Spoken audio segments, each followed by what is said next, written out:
جرابوں پر مسح کر کے نماز پڑھ لینا بھائی کسی کے نزدیک بھی درست نہیں ہے، کسی کے نزدیک بھی درست نہیں۔ ائمہ اربعہ امام احمد بن حنبل، شافعی، مالک، ابو حنیفہ رحمہم اللہ، یہ سب کے سب اس بات پر فتویٰ دیتے تھے کہ ایسی جرابیں جن میں کچھ قیود نہ ہوں علی الاطلاق مطلقاً جرابوں پر مسح کرنا جائز نہیں۔ وہ کہتے تھے، اور ان کا فتویٰ ہے خاص طور پہ حنفیہ کا، کہ ایسی جراب ہونی چاہیے جسے پہن کر میل 2 میل آدمی پیدل چلے تو جراب پھٹے نہیں، بغیر کسی خارجی مدد کے، خارجی بندش کے، خود بخود وہ پنڈلی پر قائم رہے۔ تیسری شرط یہ قرار دیتے تھے کہ اس پہ پانی ڈالا جائے تو پانی اندر جذب نہ ہو۔ اب وہ جراب چمڑے کی بنی ہوئی ہو، ریکسن کی بنی ہوئی ہو، موٹے اور دبیز کپڑے کی بنی ہوئی ہو، جیسے کہ گلگت وغیرہ میں جرابیں پہنتے ہیں، اور وہ جو ہوتی ہیں اون کی بنائی سے بنی جاتی ہیں، تو یہ ٹھیک ہے، ساری چیزیں جائز۔ میٹیریل سے غرض نہیں ہے، غرض اس چیز سے ہے کہ وہ یہ شرائط پوری کرتی ہے یا نہیں۔ اس میں تو عوام کا تو الگ مسئلہ ہے، خواص کو یہ جو علماء ہیں نا انہیں احتیاط کرنی چاہیے۔ ایک چیز کو وہ جائز سمجھتے ہیں، مثلا اہل حدیث حضرات اس کو جائز سمجھتے ہیں، تو بھی ان کی مہربانی، ان کی عنایت ہو کہ وہ اس کا احتیاط کر لیں کہ ان کے پیچھے ایسے لوگ بھی نماز پڑھتے ہیں جو یہ سمجھتے ہیں کہ یہ جائز نہیں ہے، ان کا فتویٰ نہیں، تو ان کی رعایت انہیں کرنی چاہیے۔ ہمیشہ ایک دوسرے کی رعایت پہ معاملات چلتے ہیں۔ حنفی فقہا ایک مرتبہ رفع یدین کے قائل ہیں جنازے میں،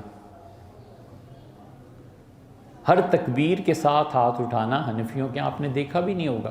اس کے باوجود فقہائے بلخ نے فتویٰ دیا اور انہوں نے کہا کہ جب آدمی حج کے لیے جائے تو وہاں کے طریقے کے مطابق چاروں تکبیرات میں ہاتھ اٹھائے۔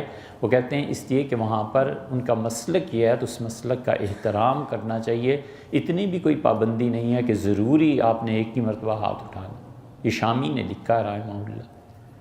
اس لیے ایک دوسرے کی رعایت سے کام کرنا چاہیے کہ ائمہ کو چاہیے۔ ہم نے لندن میں ایک مرتبہ بہت شدید سردی تھی تو وضو کر رہے تھے نماز کے لیے، تو ایک لڑکا آیا بیٹھا اور اس نے چہرے پہ ایسے ہی بھیگا ہوا ہاتھ پھیرا، ہاتھ دھو لیے پھر ہاتھ پھیرا۔ چہرے پہ ہاتھ پھیرنے کے بعد اس نے اپنے کوٹ پہ ہی ایسے دونوں ہاتھ گیلے کر کے پھیر لیے، پھر سر پہ وہ کیپ جو ہوتی ہے شدید سردی میں لندن میں لوگ پہنتے ہیں، ایک بڑا کوٹ اور ایک کیپ، اس پہ ایسے ہاتھ پھیر لیا، پھر پاؤں پہ بھی ہاتھ پھیر لیا۔ تو ہم نے پوچھا کہ اگر برا نہ مانے یہ کہنے کہ وضو کیا ہے؟ کہ اچھا ان کا یہ کونیوں تک ہاتھوں کا دھونا، انہوں نے کہا جب سر پہ مسا ہو سکتا ہے تو اس پہ کیوں نہیں ہو سکتا؟ اب خود سوچیں، یہ وضو ہوا اور یہ نماز پڑھی جائے گی، اب کون کہے کہ بھیا یہ وضو کا طریقہ نہیں ہے؟